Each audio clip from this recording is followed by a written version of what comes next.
I didn't expect to see her. Not there. Not like that. The glass doors of Orion logic hissed shut behind me as I stepped onto the polished floor of the 14th level. Everything smelled like eucalyptus and filtered ambition. Clean, efficient, and different. I had been practicing this moment for weeks. My resume was freshly printed, pressed flat inside a cobalt blue folder. The heels I wore were scuffed, yes, but polished. My coat too thin for a Minnesota March morning. But I smiled anyway, the way you smile when you've convinced yourself that preparation can outshine legacy. The receptionist had barely acknowledged me as she handed over the temporary badge. "Assessment room C," she muttered, pointing down a hallway that felt longer than it should have. I nodded and thanked her softly, maybe too softly. My voice never sounded the right volume in places like this. As I walked past the glass panels, I caught glimpses of the candidates already inside. Sharp suits, sleek hair, laughter that echoed in short bursts. I straightened my spine, forced my breath to slow. One of them looked up, then away. I took the only empty seat, a little too far from the center of the circle. Just close enough to be tolerated, not quite close enough to matter. Then the door clicked. My fingers froze on the folder in my lap. She entered with the unmistakable rhythm of someone who believed every room owed her its silence.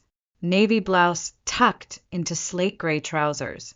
Hair in a bun so tight it looked like a sculpture. A gold name tag gleamed beneath her collarbone. Aubrey Whitmore, Director, Systems Innovation. My sister. She didn't blink when our eyes met. No hesitation. No flicker of acknowledgement.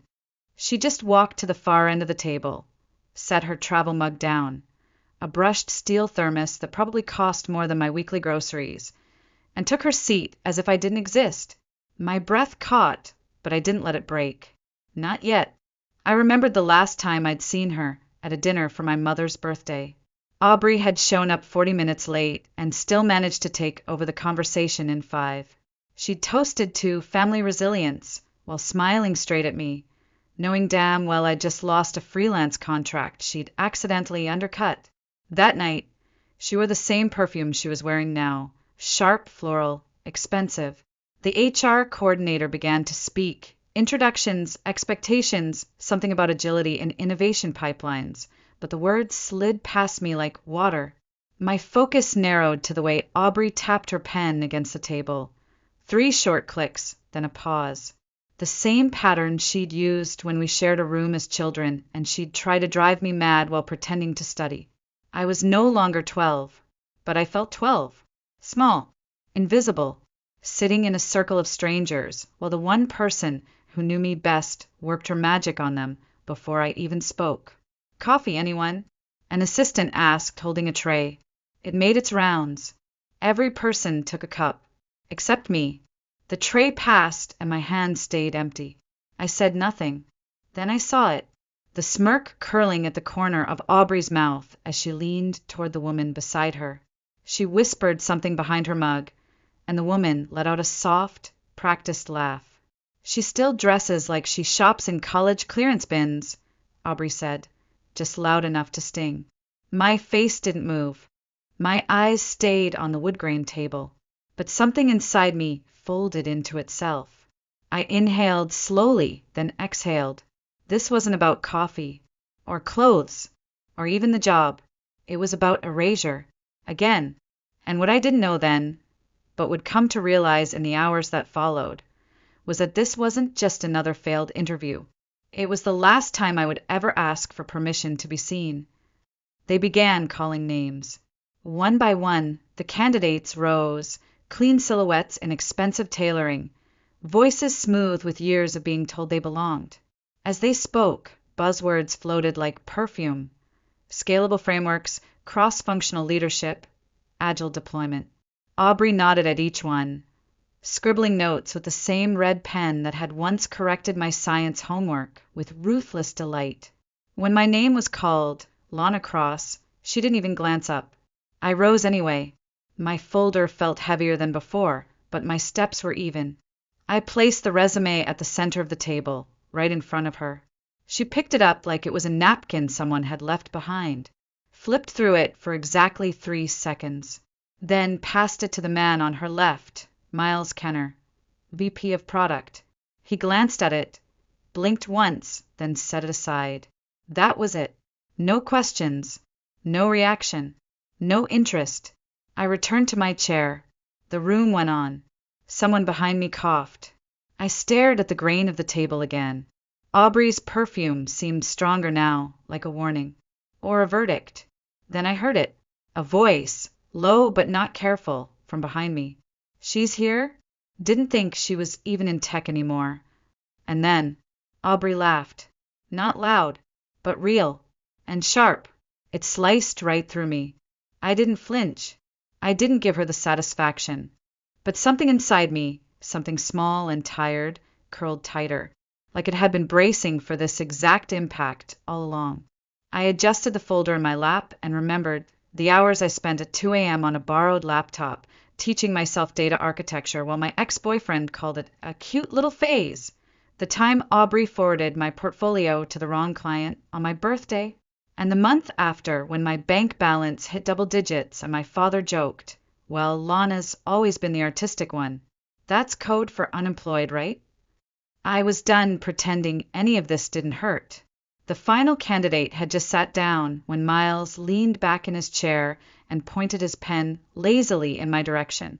So, he said, like he was addressing someone's niece at Thanksgiving, what makes you think you're ready for the big leagues? The smirk told me this wasn't curiosity. This was sport. I opened my mouth to answer, but Aubrey moved faster.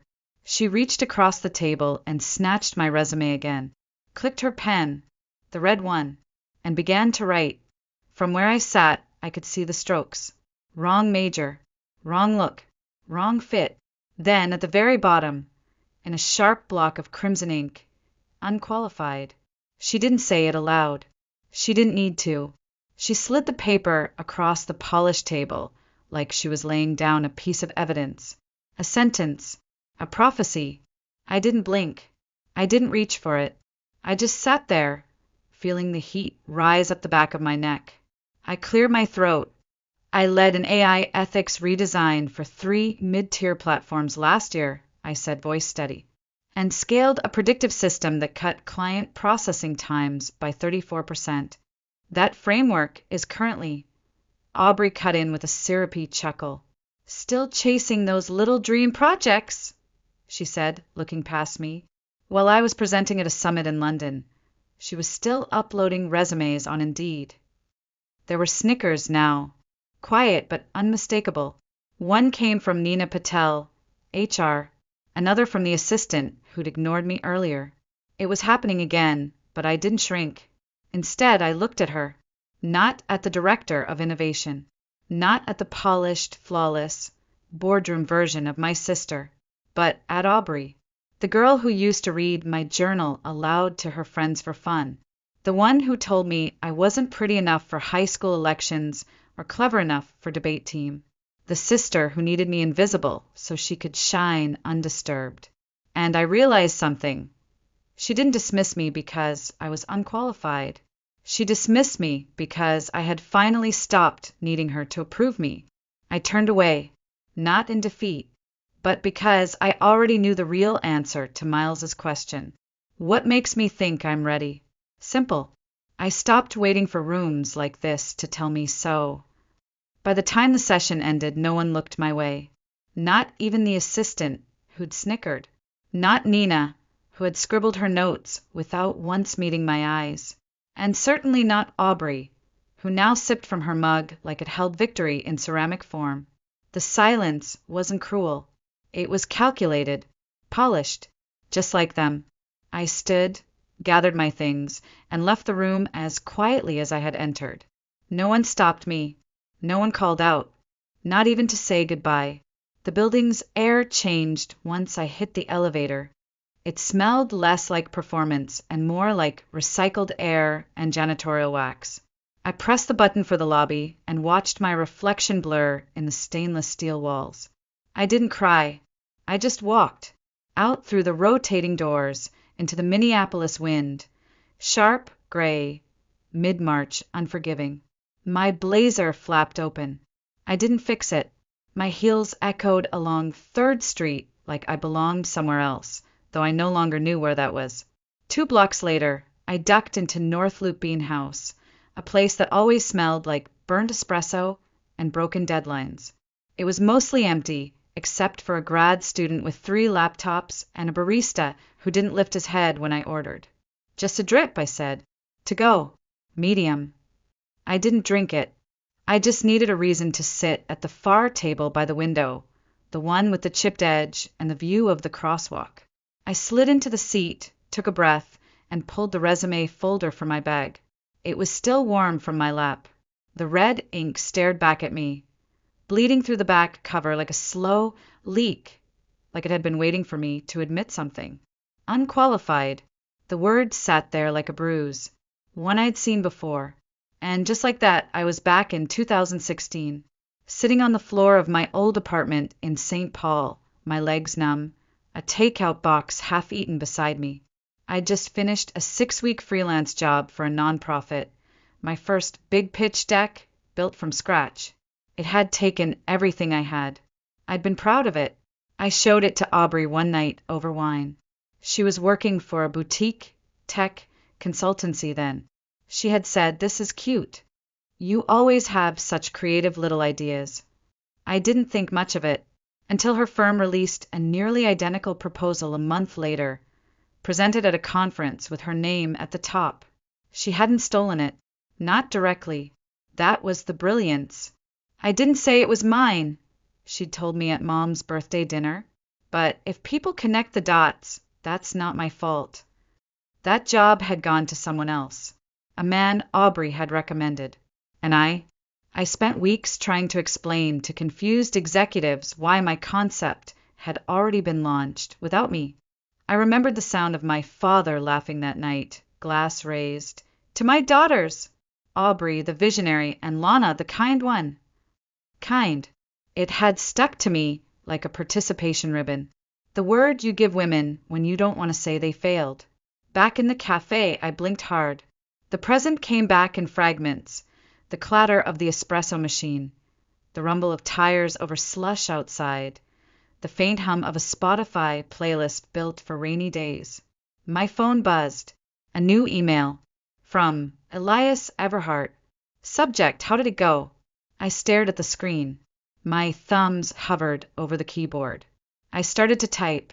It went exactly the way she wanted it to. Then I paused, erased it, and wrote one word instead. Fine. I didn't owe anyone the play-by-play. Not anymore. I set the phone down and reached for the folder again. Red ink. Crumpled corners. I wasn't going to frame it. I wasn't going to keep it. But I wasn't throwing it away either. Not yet. Because I had a decision to make. One I'd been postponing for years. And I was tired of postponing. I stood slowly, slipping the folder back into my bag like I was tucking away a wound that hadn't finished bleeding. The coffee was still full. Cold. Forgotten. I left it there. The barista didn't notice me leave, and I didn't need him to. The March wind slapped my face as I stepped outside again, but this time I welcomed it. It cleared the fog behind my eyes. Reminded me that shame is only permanent if you let it settle into your bones. I didn't walk home. I turned around. 2 blocks. 7 red lights. One voice in my head, repeating, "You're not finished." The receptionist blinked when I re-entered the lobby of Orion Logic. "Miss Cross," she said, standing. "Is everything all right?" I buttoned my blazer. Slowly, calmly, like armor. "I'm here for the open assessment round," I said. She hesitated. Her eyes searched my face, as if looking for a crack in my conviction. Then she picked up the phone. "Please hold." I waited in silence, my hand steady against the marble counter. Behind me, the digital directory glowed with names that didn't belong to people like me. Not yet. After a pause, she hung up the phone and nodded. "You may go up." The elevator took longer this time, or maybe I just had more thoughts between floors. By the time the doors opened again on the 14th, the tension hit me like static in the air before a storm. The glass walls of the conference room came into view. So did the panel. They were still seated, Miles, Nina, Jordan, and Aubrey.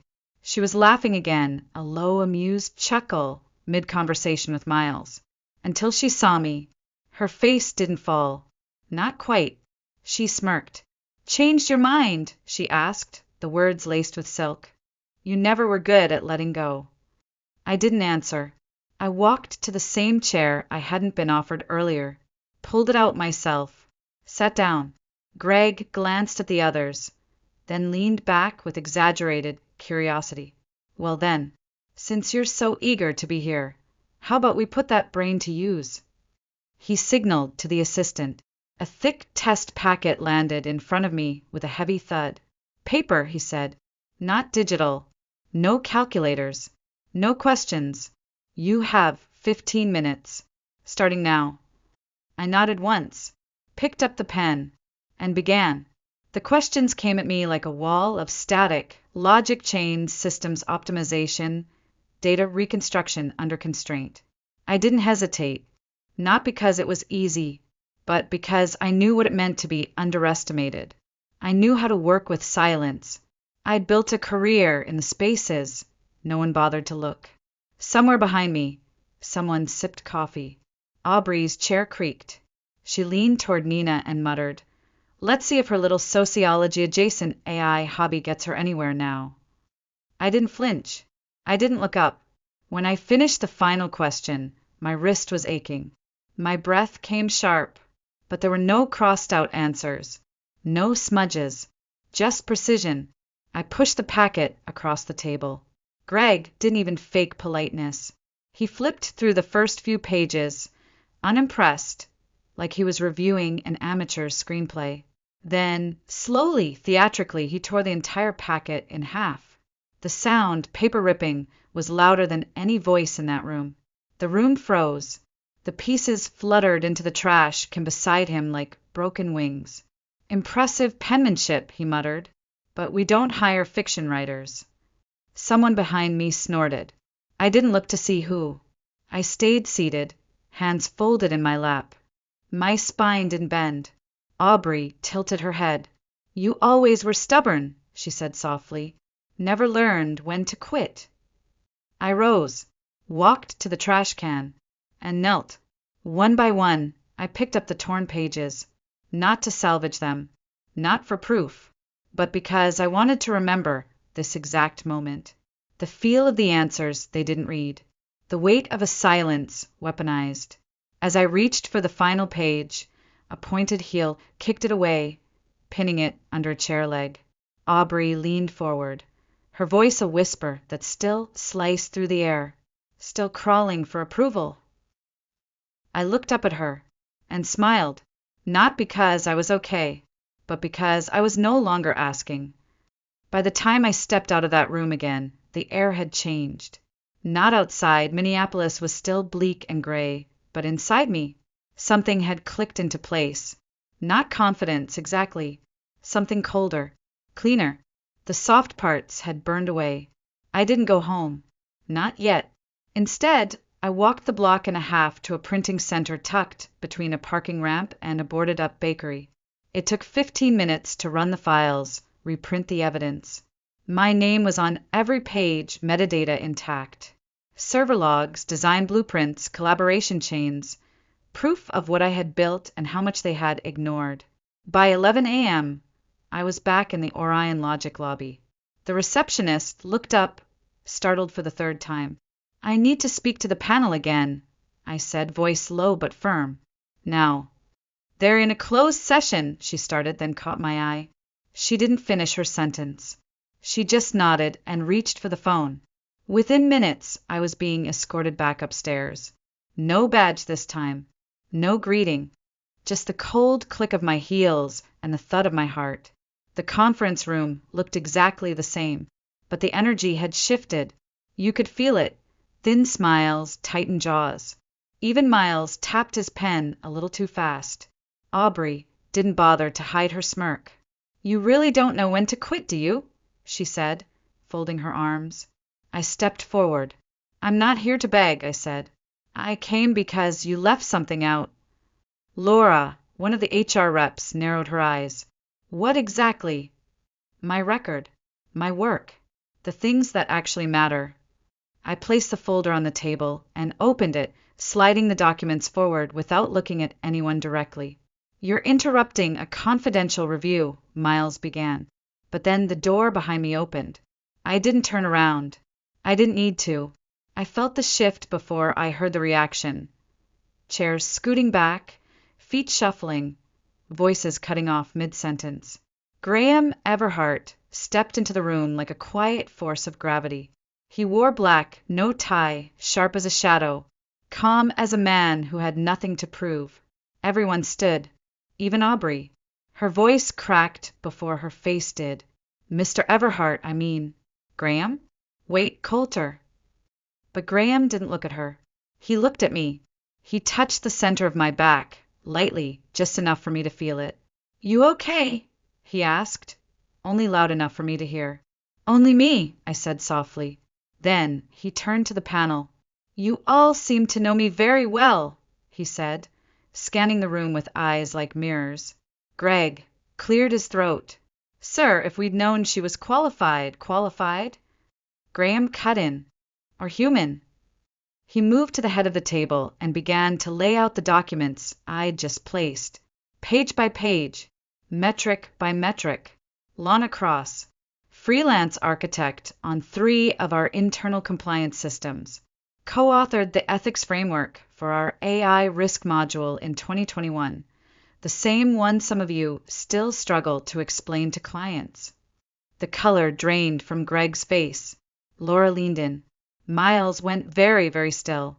Graham slid one photo across the table. This is the metrics report you used last quarter. Her work. Not signed, but hers. He turned to me. Anything you'd like to add? I looked around the room. At the faces that had dismissed me. At Aubrey, whose lips had parted just slightly, like a punchline had died on her tongue. I wasn't here to ask for a favor, I said. I showed up because I believed I had value. Then I nodded toward the table. Turns out I had more than that. I had proof. You just didn't bother to see it. Aubrey opened her mouth, but this time nothing came out. Graham's voice dropped into something colder than steel. I believe this warrants a formal review of interview practices, compliance, conduct. Greg stammered. It was informal, exploratory, not binding. Oh. Graham said almost pleasantly, then you won't mind if we play back the footage. He gestured to the mounted screen on the wall. The remote sat in front of him. No one moved. No one even pretended to object. The screen flickered, and the silence that filled the room as the video began wasn't just uncomfortable. It was damning. The screen flickered, then stabilized. There I was, frozen in digital clarity, standing at the center of the conference room, placing my resume in front of Aubrey. The camera caught everything.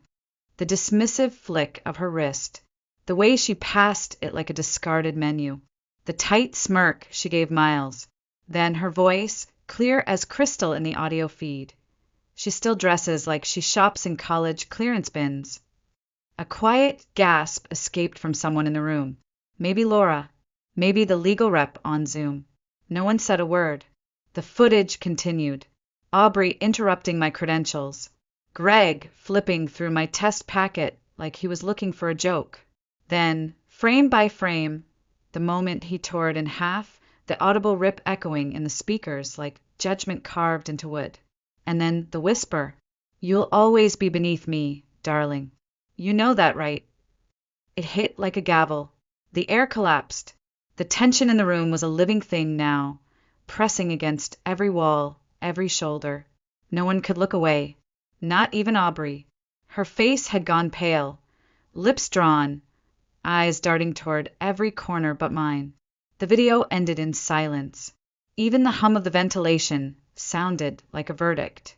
Then a voice broke through, flat, steady, from the far end of the table. This isn't just bad judgment, said the legal advisor. This is a liability, HR and compliance need to be looped in today. Greg opened his mouth, as if to salvage something, his image, perhaps, but Aubrey beat him to it. She planned this, she snapped, her voice cracking into a shout. She wanted it all on record. Heads turned. Even the assistant looked up. This was calculated, Aubrey hissed. Manipulation. She manipulated all of you. Her voice pitched too high, too fast. I said nothing. That silence, it rattled her more than any retort I could have delivered. She pointed straight at me like I was a virus. I introduced you to him, she barked. To Graham. I brought you into this room. And now you're acting like I'm the villain. I raised an eyebrow. My voice, when I finally spoke, was quiet. Final. Yes, I said. You introduced me to him. And when he chose me, you made sure no one else did. Gasps again. Graham turned to her, slowly, as if giving her one last exit. You admit you interfered with her employment? He asked, his voice low and sharp. I was protecting the company, she shot back. You don't understand. She clung to me for years. She only got here because of me. The only nepotism here, I said, eyes still on her, was you protecting yourself from ever being compared to someone you never thought would rise. Laura quietly slid her notepad away from her. Greg looked at the table. No one spoke up for Aubrey. No one even moved. Aubrey's voice dropped into a murmur, almost to herself now. I wasn't trying to destroy you. No, I replied without blinking. You were trying to erase me. And still she didn't stop. She lunged again, this time toward the edge of the table, grabbing her phone and slamming it down. She's not innocent, she shouted. Look at this. This is what she sent to a client last year, called her a walking disaster in heels. On screen, a fabricated email. My name, my signature, even my company tag. Except, I already knew about it. I calmly reached into my bag, pulled out a small black binder, and slid it forward to the legal team. That email, I said evenly, originated from her IP address, logged in under her temporary admin pass from 2 nights ago. Here's the server log. Dead silence. No shock now. Just confirmation. Graham didn't blink. He looked at Aubrey. Forging internal credentials to defame a team member is more than unethical, he said. You'll be hearing from legal. Effective immediately, you are dismissed. Aubrey's jaw clenched. Her face flushed red. Security entered, silent, swift. And yet, before she left, she tried one last time. You think you're better than me now, she hissed, her voice cracking. Just because he picked you? I looked at her directly, and for the first time in over a decade, I didn't feel small. No, I said. I'm just done being beneath you. Security didn't drag her. They didn't have to, because the room was already done with her. And for once, so was I. When the door closed behind her, it wasn't a bang. It was a hush, the kind that follows truth when it's finally spoken aloud. Graham stood motionless for a second longer, his fingers resting lightly on the closed binder. Then he turned back to the room, now quiet, now watching. I move that we reinstate Lana Cross, he said simply. Effective immediately. Full time. With project lead authority. His tone wasn't emotional. It wasn't proud. It was policy. And that made it even more powerful. All in favor. Laura's hand went up first, almost like reflex. Then Miles. Then Jordan. Then the legal advisor. Then the assistant, who hadn't even looked at me 2 hours ago. Every hand rose. No one objected. Nina, the HR rep, cleared her throat and stood. You're being offered lead strategy consultant for the ethics compliance wing, she said, her voice more composed now. The role was previously occupied by, she didn't finish. My eyes flicked toward the corner glass office, the one overlooking the city skyline. Aubrey's old throne. Nina gestured slightly. It's yours. I didn't hesitate. No, I said.